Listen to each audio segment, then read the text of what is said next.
Exato.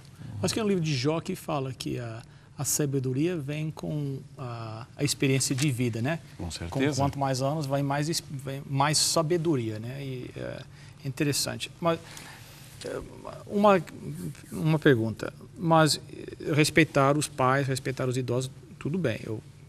Mas quando os pais, a vontade dos pais ou a vontade do ancião vai contra a vontade de Deus. Então Deus pede para nós irmos de uma maneira, mas o ancião, os pais, nós vamos respeitar, é contrário. Agora o que é que nós fazemos? É interessante que algumas pessoas, nesse caso, quando a vontade dos pais e a vontade de Deus revelada na palavra estão em tensão, ou seja, em conflito ali, optam ficar com os pais. E diz, não, mas meu pai diz isso. Eu conheço o Evangelho, conheço a mensagem bíblica, mas eu não posso vivê-la porque meus pais não permitem.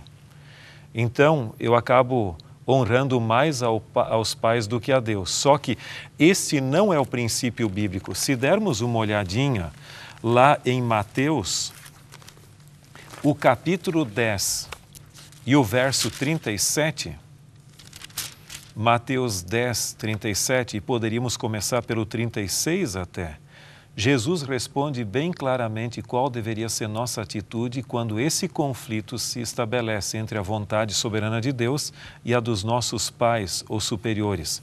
O verso 36 diz, assim os inimigos do homem serão os da sua própria casa.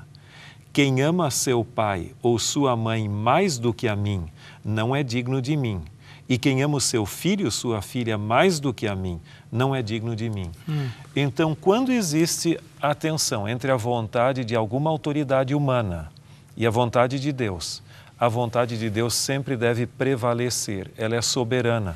E nós não temos o direito de colocar um ser humano acima de Deus, caso contrário, estamos transformando-o em um Deus. E aí transgredindo até mesmo, não só outros mandamentos, mas principalmente o primeiro que diz, não terás outros deuses diante de mim. Nosso compromisso com Deus é inegociável.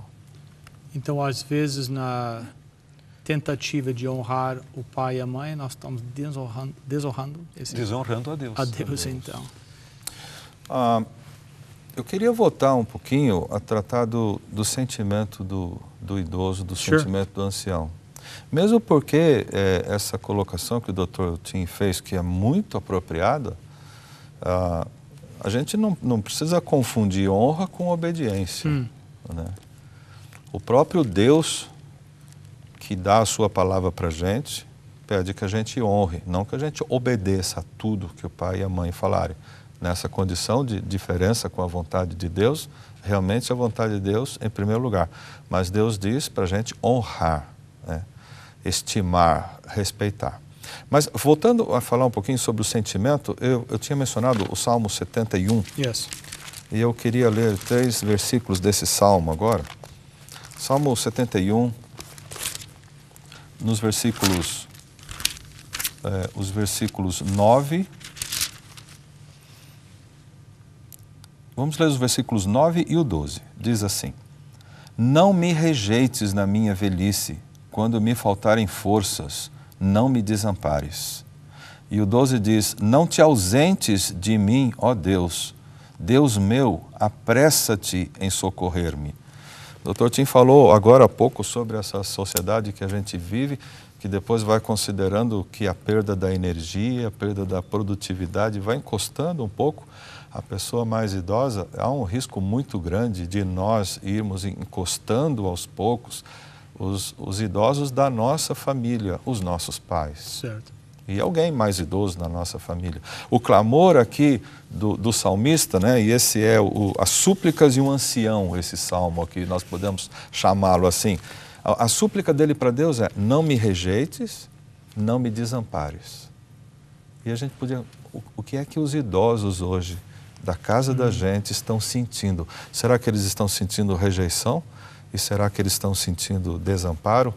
Acho que honrar o pai e a mãe tem que ver com fazê-los o tempo todo que viverem, fazer com que eles se sintam aceitos e fazer com que eles se sintam seguros, participantes da família. É importante. Poucas coisas influenciaram tanto o nosso comportamento moderno, e foi muito boa a sua colocação, como a invenção dos plásticos. A invenção dos plásticos gerou a ideologia do transitório e do descartável. É verdade. Assim como nos descartamos fraldas, mamadeiras, lâminas de barbear, etc., etc., nós descartamos pessoas também. Você é útil para mim enquanto eu posso tirar proveito de você. A hora que você precisa de mim, esqueça que eu vou procurar outra pessoa que possa me beneficiar. Isso até gerou aquilo que se chama a cultura do divórcio. Enquanto a pessoa é atrativa e eu gosto dela, tudo bem.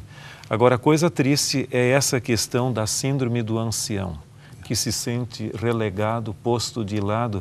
E não se esqueça que todos nós chegaremos lá se Jesus não vier em nossos dias. Então, eu posso hoje discriminar alguém, mas amanhã eu posso pagar o preço por isso. Lógico, exatamente. Muito interessante.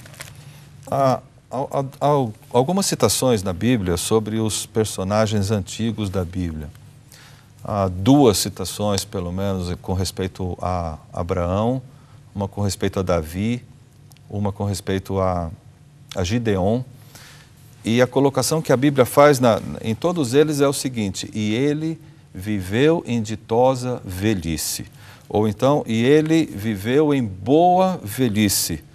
De Davi se diz que ele viveu em ditosa velhice. Então, olha, se a gente for somar as passagens que a gente viu até aqui, começando com o 5º mandamento, começando com aquela passagem de Levítico dizendo: diante das cãs te levantarás e honrarás a pessoa idosa.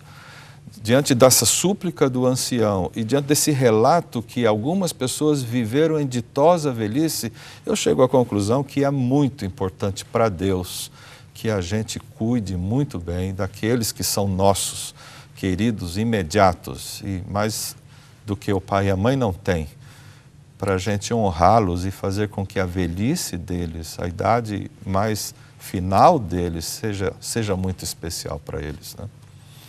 Quais seriam algumas atitudes de honra, então, para os pais?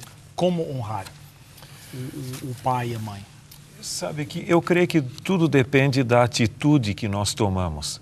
Existem culturas que têm essa característica, predominantemente, pelo menos a japonesa, quando o indivíduo tem uma certa idade, já ele é respeitado porque é tido como aquele que acumulou mais conhecimento e tudo, enquanto que algumas nossas, o indivíduo já está ultrapassado. Nós tínhamos que resgatar alguns desses elementos importantes, né? Com certeza.